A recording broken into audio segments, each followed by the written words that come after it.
Winter storms in Toronto with heavy snow and freezing rain on Wednesday and Thursday, affecting flight control, slippery roads and car accidents.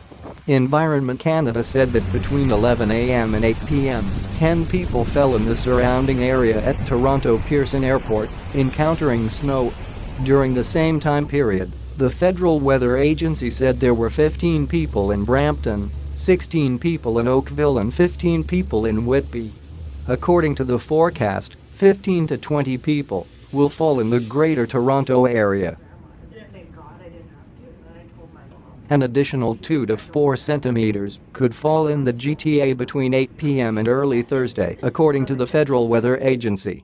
It was a significant event, Yosef Mangesha, severe weather meteorologist for Environment Canada, told CBC Toronto on Wednesday night. It covered quite a wide area, all the way from Windsor into Ottawa.